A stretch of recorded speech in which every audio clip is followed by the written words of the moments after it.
몇 년 만에 우리가 1000명을 돌파했죠. 한 2년인가? 3년? 한 3년 걸린 것 같습니다. 야, 드디어. 그러니까 지난 한 10월 달쯤에 저희 유튜브 채널이 1000명을 돌파했습니다. 거의 안 본다는 소리입니다.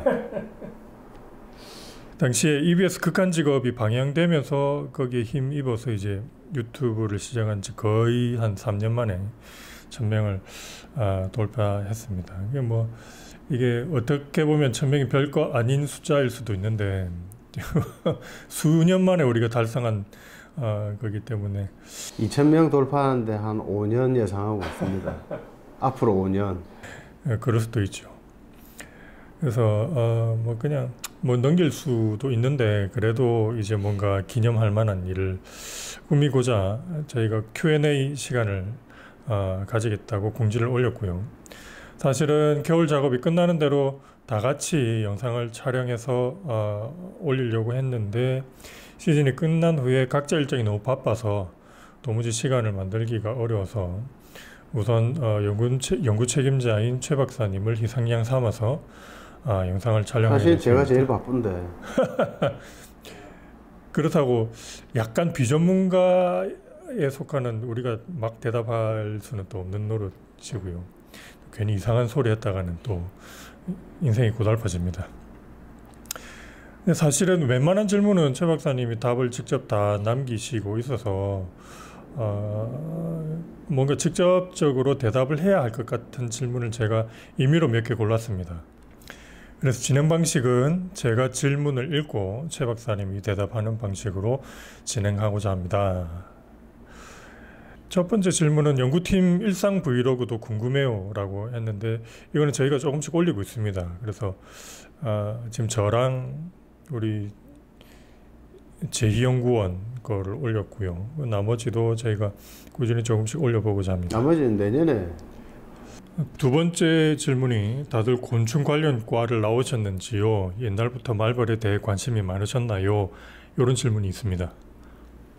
기본적으로 연구팀들은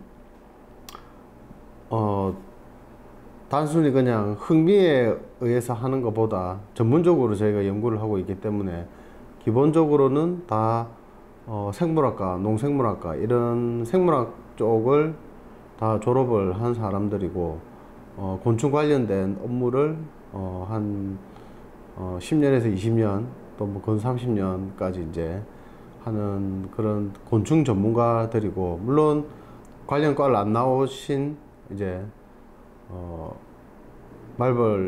벌집을 따시는 분들은 그냥 원래 다른 거를 하시다가 이렇게 말벌 집을 또 전문적으로 따시는 분들이야 안 나오겠지만 생물학과에서 학부, 석사, 박사까지 다 이제 지금 대학원 과정을 하고 있는 친구들도 있고 나머지는 대부분 다 학위를 받은 사람들이죠. 그렇죠. 보통 이제 생물학과에 가서 곤충학을 전공하신 교수님 밑에서 이제 공부를 하고 그런 식으로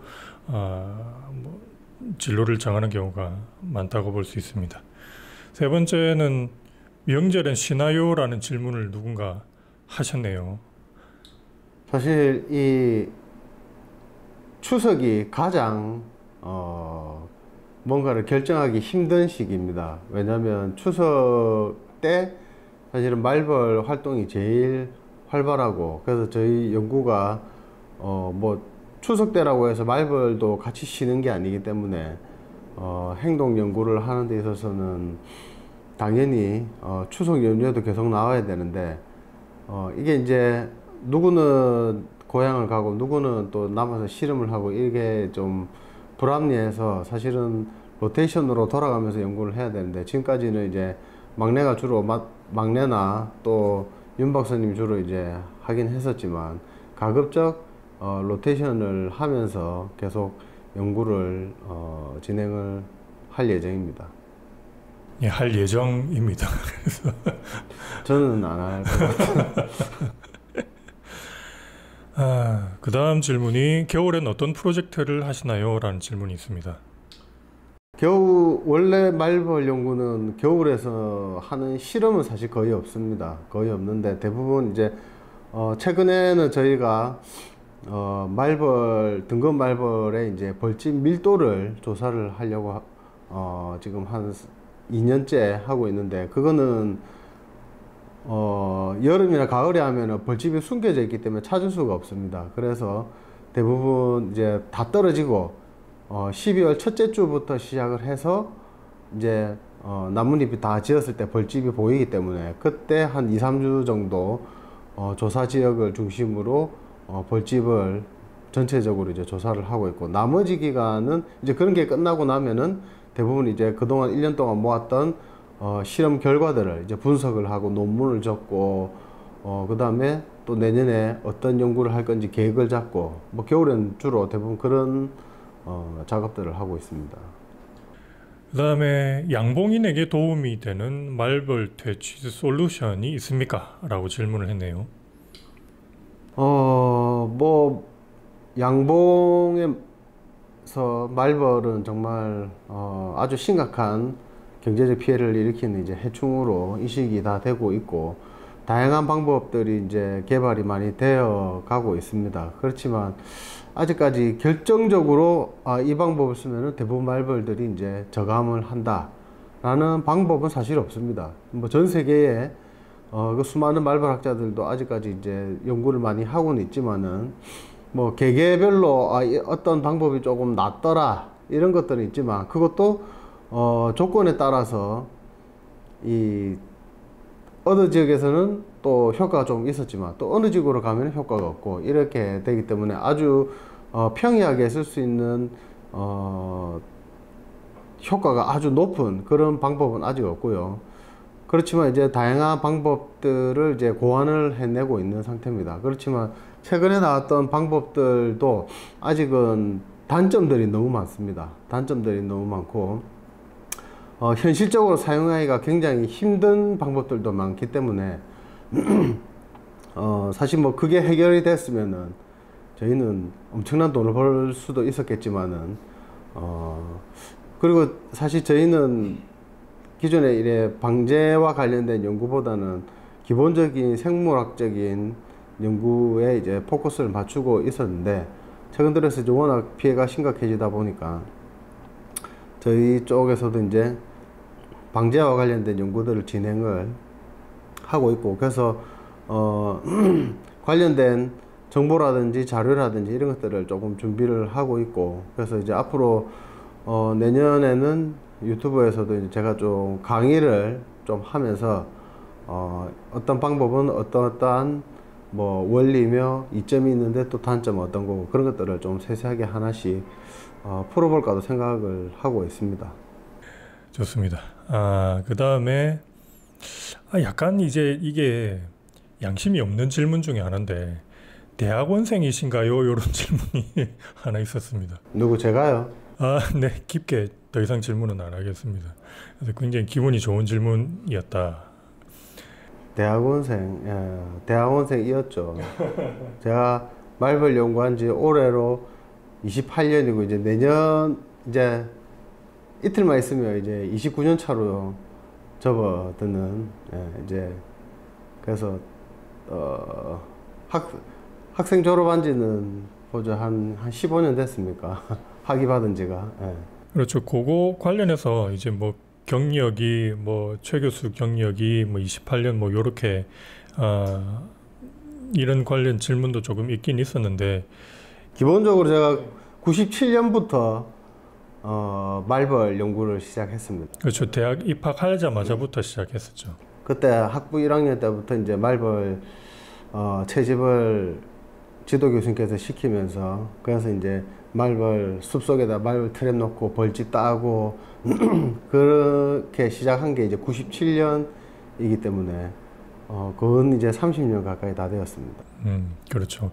근데 이게 약간 이제 오해가 있을 수 있는 부분이, 이게 그 극한 직업에 나아가면서 이제 저는 경력 4년 차, 뭐 우리 석사하는 제 연구원은 2년 차 이렇게 돼 있는데, 저 같은 경우는 이제 곤충학 공부를 할 때 말벌 공부를 한 것은 아니었거든요. 그래서 말벌 연구를 직접적으로 한 거는 이 최 박사 팀에 들어와서부터니까 경력이 4년 차인 게 맞다고 할 수 있습니다.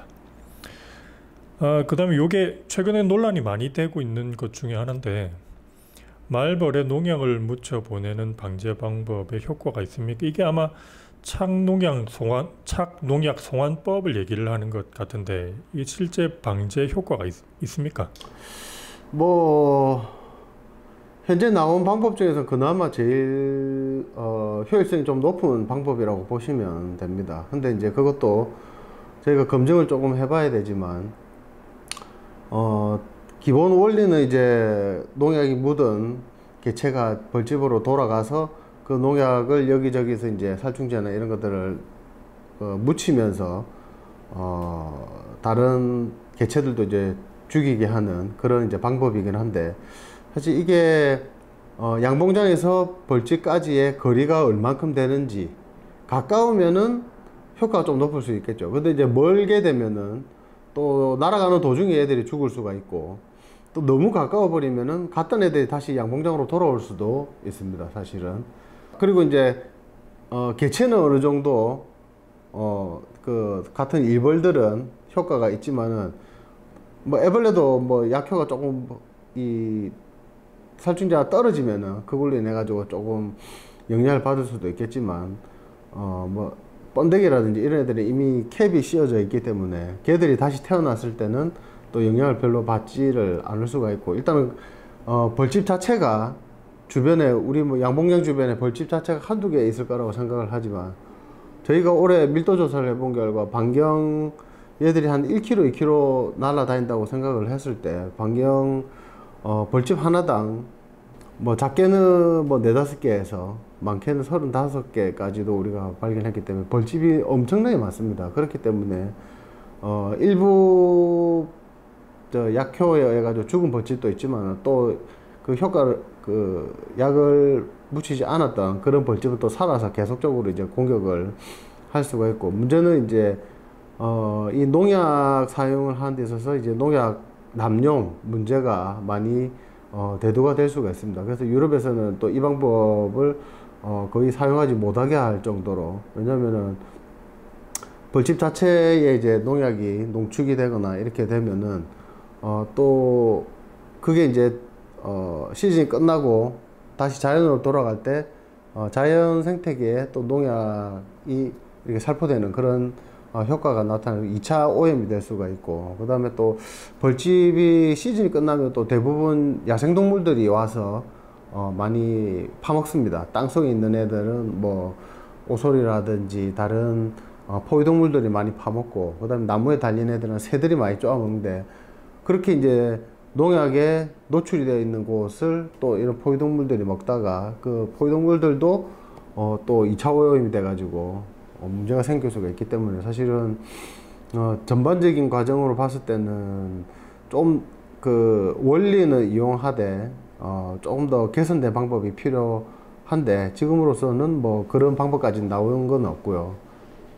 그렇지만은 그나마 사실은 그래도 양봉장 방제 입장에서는 현재까지는 그나마 효과가 제일 높은 방법이라고 보시면 됩니다. 쉽게 얘기하면 가까이 있는 벌집의 성충에게는 효과는 있는데, 나머지 유충이나 아니면 좀 멀리 떨어져 있는 벌에게는 크게 효과가 없다, 그렇게 말씀을 해주셨네요. 그 다음에 이게 아마 저희가 이제 장수말벌 등에 뭘 달았던 영상이 몇 개 있었는데, 거기에 달렸던 질문인 것 같은데, 말벌에 달았던 GPS를 구입할 수 있나요? 라고 질문이 달렸네요. 뭐 일단 우리나라에서는 파는 게 없고, 미국의 바이오 인디케이터 뭐 이런 하는 전문 회사들이 있습니다. 근데 이제 최근에 이 곤충에 다는 것들은 사실 대부분 자체 제작을 많이 합니다. 워낙 소형이기 때문에.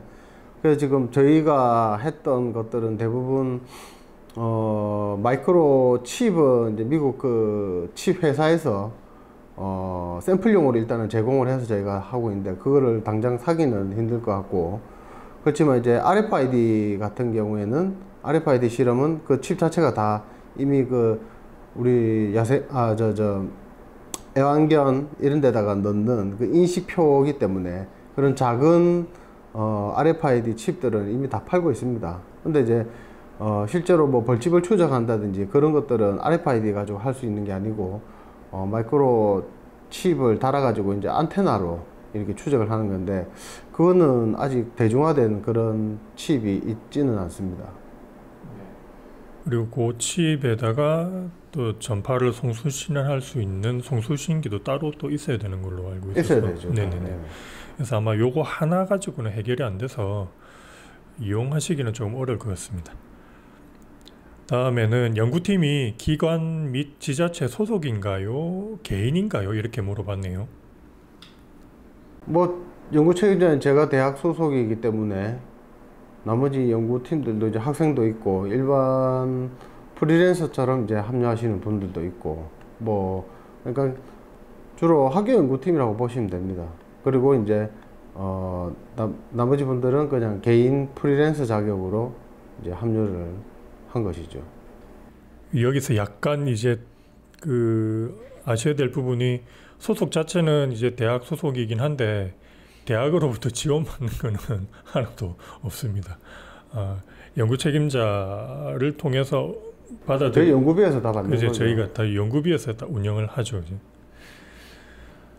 그 다음에 영상 분석에 AI나 영상 모델을 사용해 보셨나요? 이거는 제가 대답을 드려야 될 부분인 것 같은데, 이제 드나드는 거 카운팅 하는 거는 어느 정도 가능한데, 저희가 이제 말벌 등에 넘버링이 되어 있는 거를 하나하나 추적을 해야 됩니다. 그런데 2번, 5번, 8번, 6번 이런 번호들은 찍히는 각도에 따라서 조금 읽기가 어려운 경우가 많습니다. 그래서 이거를 영상 AI나 영상 분석 모델을 돌려도 저희가 또 새로 분석해야 될 경우가 많아가지고 그냥 직접 분석을 하고 있습니다.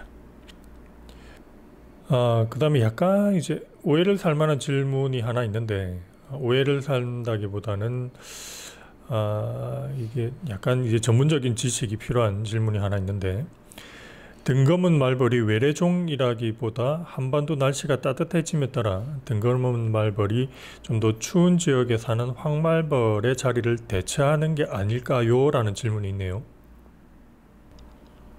등검 말벌이 외래종이 아니라고요?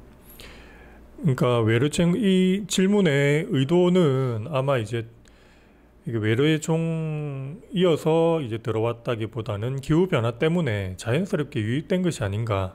그래서 기존에 살던 이제 황말벌, 이게 이것도 약간 이제 그런 부분이 있는데, 황말벌의 자리를 대체하는 게 아닌가, 이런 질문입니다. 뭐 일단 침입을 한 사실은 맞고요. 뭐 말벌이 아무리 비행 능력이 좋다 하더라도 대륙을 넘어가거나 중국에서 바로 한국으로 바다를 건너서 넘어온다든지 바다를 넘어가는 경우가 있긴 있습니다. 가끔 뭐 기류를 타거나. 근데 이제 그런 것보다는 대부분은 그런 무역선을 통해 가지고, 어차피 이게 부산항에서 처음 발견이 되었기 때문에 무역선을 통해서 이제 월동하는 개체들이 무역선을 타고 이제 수입되는 과정에서 다시 월동에서 깨어나 가지고 이제 자연으로 나와서, 대부분 그 침입 외래종들은 그렇게 많이 들어옵니다. 그래서 이제 그렇게 들어온 것이고, 지금 황말벌의 자리를 대체한 것이 아니냐 하는데, 근데 이제 여기서 말하는 황말벌이라는 것은 이제 아마 털보말벌을 이야기하는 것 같은데, 어차피 이제 황말벌은 제주도에만 서식을 하는 종류들이고, 근데 이제 그거와 이제 자매종, 그러니까 아종이죠. 같은 아종. 털보말벌이 이제 남한 전체에서 분포를 하고 있는데, 사실 좀 일리가 있는 말이기는 합니다. 대부분, 과거에는 남부 지역까지 대부분, 털보말벌들이 그 우점종으로 이제 서식을 하고 있었는데, 기후변화에 의해서 이제, 한반도가 워낙 더워지다 보니까, 그 털보말벌이 약간 북상하는 경향이 많습니다. 그래서 이제 점점 올라가는데, 반면에 이제 등검말벌은 아열대종이기 때문에 남부 지역에서 이제 확실하게 자리를 잡았고 이제 북상을 하면서, 일단 뭐 국내는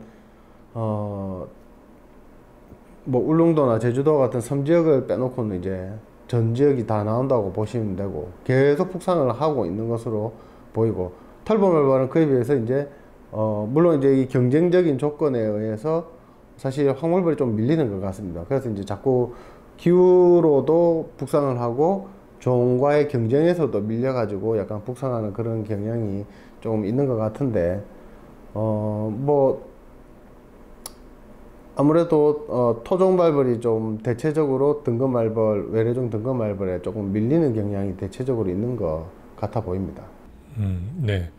그래서 요 질문의 대답을 정리를 하면 등검은 말벌은 외래종이 확실하고 그다음에 황말벌이라고 하셨는데 이게 털보말벌의 자리를 대체하는 것도 대체적으로 옳은 것 같다라고 대답을 해주셨습니다. 그다음에 이게 종종 듣는 질문이죠. 벌이 흩어지면 오히려 여러 곳에 추가로 생기지 않나요? 라고 질문을 하셨네요.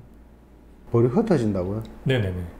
그게 무슨 소리입니까? 벌이 우리가 이제 벌을 딸 때 보면 말벌 딸 때 보면 이제 일벌이나 이런 것들이 남아 있잖아요, 그죠?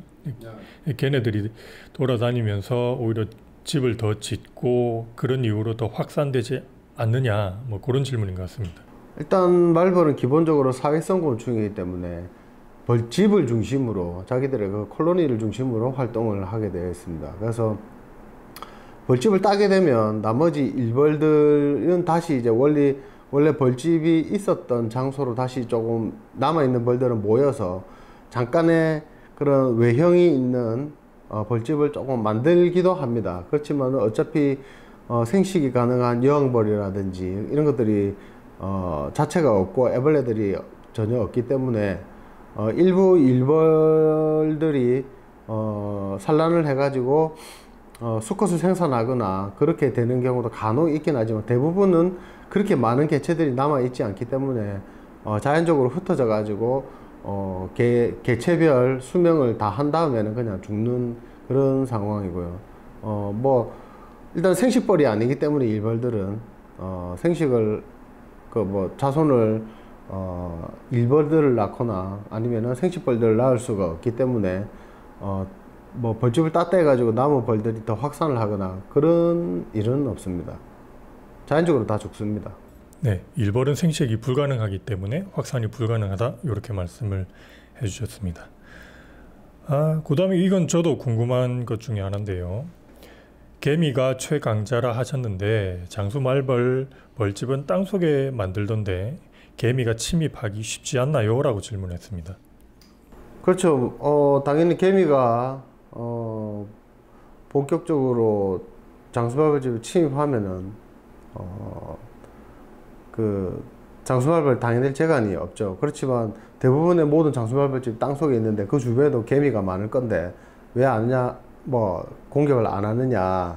근데 그것도 말벌들도 바보가 아닌 이상 개미들의 침입에 항상 대비를 하고 있습니다. 그래서 개미도 어찌 보면 약간 천적이 될 수가 있는데 개미들이 들어온 벌집이 크더라도 결국은 입구는 굉장히 작은 구멍입니다. 그래서 그 구멍에 그냥 터놓고 있는 것이 아니고 경비병들이 항상 있습니다. 그래서 아무리 작은 개미라도 벌집 내로 이렇게 침입을 하거나 그렇게 되면 당연히 방어 행동을 다 하기 때문에 쉽사리 그렇게 접근을 할 수가 없습니다. 그렇지만 저희가 땄던 벌집은 이미 노출이 완전히 된 상태이기 때문에 말벌 몇 마리가 막는다고 그 벌집 자체에 개미들이 들어가지 않는 건 아니기 때문에 그래서 입구 구멍이 작은 데서 경비병들이 막는 거와 완전히 벌집이 노출돼 가지고 개미가 집단으로 덤비는 거랑은 완전히 틀린 개념이기 때문에 그래서 종종 저희가 벌집을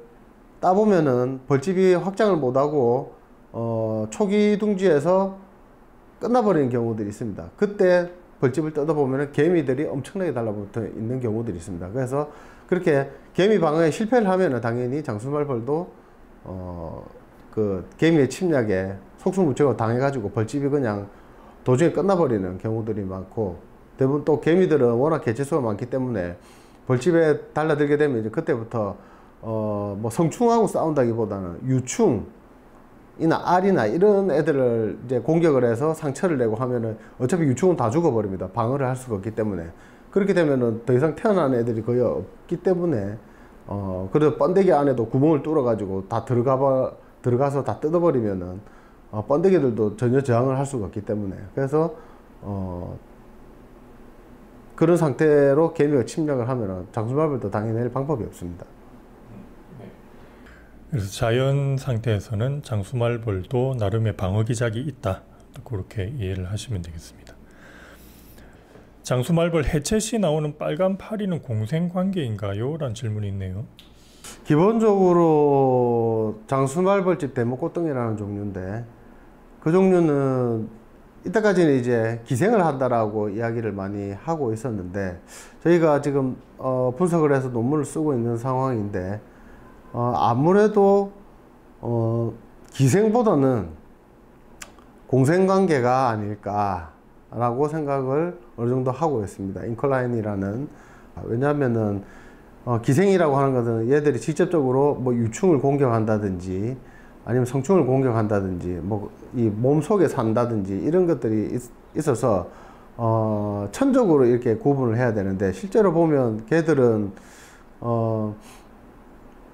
집 내에서 벌집 내에서 번데기가 이제 있는 경우도 있긴 하지만 대부분은 벌집 밑에 그 벌집에서 떨어지는 그 부산물들 뭐 죽은 애들을 버리거나 뭐 배설을 한다거나 뭐 이런 여러 가지 것들을 받아 먹으면서 서로 같이 사는 그러니까 벌집을 약간 벌집 환경을 청소해 주는 역할들을 밑에서 하면서 이제 번데기 상태에서는 벌집 안에다가 셀에다가 이제 육방에다가 넣어 가지고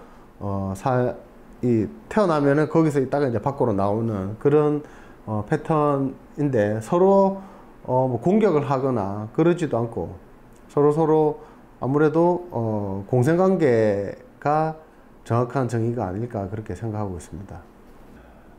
그 다음에 이거는 아마 미국에 장수말벌 들어간 것 때문에 달린 질문인 것 같은데 어떤 근거로 한국산 말벌이 미국을 침입했다고 하는 건지 한국에만 있는 것도 아니고 아시아에 고루 분포하고 있는 건데 라고 누가 질문을 하셨네요.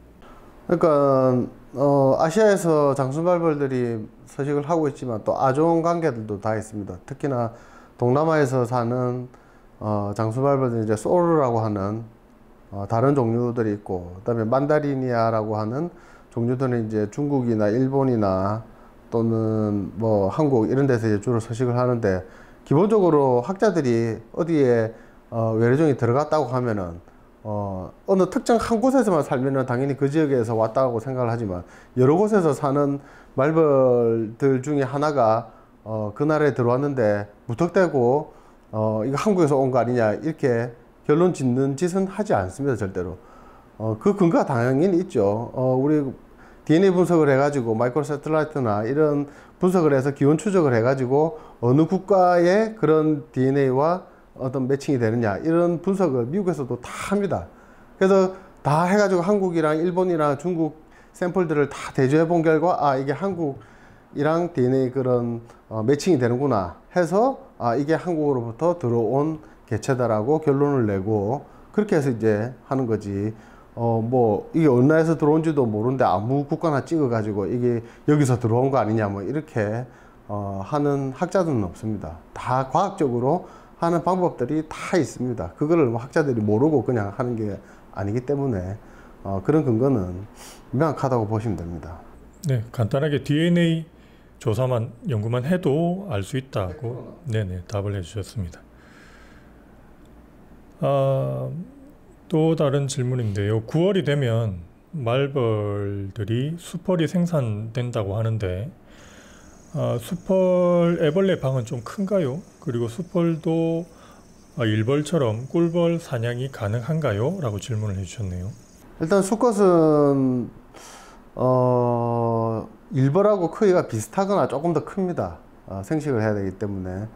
그래서 큰 일벌들하고는 거의 크기가 비슷하고요. 조금 작은 일벌보다는 크고. 그런데 이제 수컷은 사실 곤충, 사회성 곤충을 하는 데 있어서 수컷은 생식 이외에는 사실 다른 기능이 거의 없습니다. 그렇기 때문에 양봉장에서 수컷이 많이 잡힙니다. 그 이유는 사냥을 하러 온 것이 아니고 꿀냄새 때문에.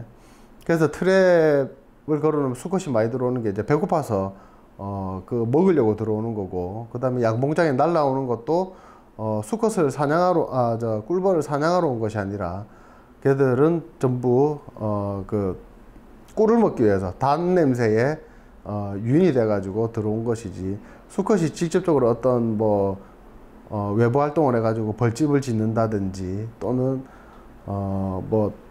사냥을 한다든지 양육을 한다든지 이런 일은 절대로 없습니다. 수컷은 단순히 새 여왕벌들이 나왔을 때 살고 있다가 대기하고 있다가 교미하고 정자를 넘겨주고 그냥 죽는 것밖에 없습니다. 이게 이제 사회성 곤충들의 전반적인 특징이 그런 거죠. 거의 그렇죠. 네네네, 그렇습니다. 그 다음에 혹시 국가에서는 등검은 말벌 관련해서 방제를 위한 어떤 사업이나 퇴치에 관한 구체적인 업무가 진행되고 있나요? 라고 질문을 해주셨네요. 연구야 여기저기서 많이 시도는 하고 있죠. 그 결과가 잘 되는지 안 되는지는 저도 모르겠지만은, 어쨌거나 국가기관 중에서는 농업진흥청 산하에 있는 일부 기관에서 아주 오랫동안 연구를 하고 있습니다. 그 다음에 한 번씩 쌍살벌들이 집이 아닌 곳에 군집을 이루어서 모여 있기도 하던데 왜 그런지 궁금합니다. 라는 질문이 있네요. 일단 쌍살벌은 벌집이 오픈이 되어 있기 때문에 이제 벌집보다 개체수가 더 많거나 아니면 생식 시즌에는 얘들이 이제 집단 생식하는 개체들이 집단으로 어디 옆으로 나가가지고 한 장소에 왕창 몰려 있는 경우들이 있습니다. 그래서 그거는 이 대형 말벌처럼 둥지 안에 모든 게 다 이래 외피가 있어서 커버되는 게 아니고 오픈이 되어 있기 때문에 장소가 비좁거나 또는 생식 기간에는 얘들이 생식을 위해서 일정 생식벌들이 밖으로 나가지고 수십 마리가 이렇게 뭉쳐가지고 붙어 있다가 또 생식 활동을 할 때는 또 다 흩어져 가지고 생식하다가 또 다시 몰려 있거나 그런 행동들입니다. 드디어 마지막 질문입니다. 이거는 모 대학의 모 교수님 제자입니다. 그래서 꿀벌 연구팀의 가장 큰 재해가 말벌입니다. 말벌의 각각의 종의 세력 규모와 신여왕 발생 시기가 궁금합니다. 라고 질문을 해주셨습니다. 우리나라 말벌, 사회성 말벌 30종을 다 이야기는 힘들고요. 대부분 유명한 종류들 몇 개를 따져본다 치면은 등검 말벌 같은 경우에는 한 9월 중순쯤이 아마 벌집 콜로니 사이즈가 제일 클 때인 것 같고요. 보통 그때 땄을 때 평균적으로 한 1,500마리에서 한 2,000마리 조금 넘게. 근데 일부 어떤 분들은 7, 8,000마리도 나오더라 이렇게 이야기를 하는데 제가 봐서 그건 불가능한 소리입니다. 7, 8,000마리가 되려고 하면 벌집이 지금의 한 4, 5배는 커져야 된다는 소리인데 그렇게 큰 벌집이 무겁게 이렇게 달려있을 수가 없기 때문에 대부분 한 사람들이 그냥 대략적으로 세가지고 이거 몇천 마리다 이렇게 하는데 제가 거의 한 등검 말벌집만 해도 거의 한 7, 800도 한 1,000통은 따봤는데 2,000마리를 넘는 것도 아주 가끔 있습니다. 생각보다 그렇게 생태학적으로 생물학적으로 그 이상을 넘기기가 굉장히 힘듭니다. 저희는 한 마리 한 마리씩 다 세었기 때문에 개체수를 아는데 7, 8,000마리는 불가능한 소리고, 이제 대부분 벌집을 땄을 때 그 개체수보다는 실제로 우리들은 처음 여왕벌이 벌집을 만들면서 시즌 끝날 때까지 1년 동안에 벌집 하나에서 벌이 얼마큼 나오느냐를 이제 중요시 여기는데, 그게 이제 등검 말벌 같은 경우에는 한 벌집에서 이제 태어나고 죽고 이거를 다 따져봤을 때 한 18,000마리, 15,000에서 18,000마리 정도 나온다고 보시면 되고요. 그 다음에 이제 그러니까 벌집 자체를 딴다고 기준으로 봤을 때 장수말벌은 대체적으로 한 300에서 한 500 정도 나오고, 정말 저희가 몇 년 전에 땄던 가장 큰 말벌집에서는 1300마리까지도 나왔습니다. 한 벌집에서 그 당시에. 그렇지만은 대체적으로 장수말벌은 그 정도고요. 그 다음에 뭐 국내에서 털보말벌이 그래도 한 1200~300마리에서 한 1500마리 정도 나오는 큰 대형 벌집을 짓기도 하고, 나머지 말벌들은 개체수가 그렇게 많지는 않습니다. 뭐 꼬마장수라든지 존말벌이라든지 그 다음에 말벌이라든지 이런 애들은 대형 정도 있지만은 대부분 뭐 1, 200, 2, 300, 예, 그 정도고, 꼬마장수는 100을 넘기기도 굉장히 좀 힘든 상태고. 그렇지만 이제 땅벌로 가게 되면, 땅벌은 벌집이 그렇게 크진 않지만은 개체수가 뭐 3~4천 마리씩 이렇게 나올 때도 있습니다. 왜냐면 워낙 벌이 작기 때문에 굉장히 많이 나오는 경우들이 있습니다. 그 다음에 여왕벌 나오는 시기는 10월부터는 이제 생식 기간으로 접어들기 때문에 대부분 한 9월 초중순부터 좀 일찍 나오면은, 근데 쌍살벌들은 8월 초부터 이미 숫벌들이 막 나오기 시작합니다. 그래서 쌍살벌이 조금 빠르고, 그 다음에 말벌류들이 조금 한 달 정도 늦는 그런 패턴이라고 보시면 되겠습니다. 그래서 요런 거는 이제 저희가 추후에 또 강의 영상을 만들면서 세세하게 한번 다뤄보도록 하겠습니다. 궁금한 게 있으시면 저희 이제 채널에 질문을 올려주시거나, 아니면 여기에 공식 이제 메일이 있습니다. 공식 메일을 통해서 질문을 주시면은 저희가 최대한 답을 달아드리겠고, 각자 이제 하는 일도 있고 그래가지고 이게 즉시 답을 올리지는 못하지만 저희가 어찌됐건 최선을 다해서 답을 드리도록 하겠습니다. 자, 그러면 오늘 영상은 여기서 마치도록 하겠습니다. 감사합니다. 감사합니다.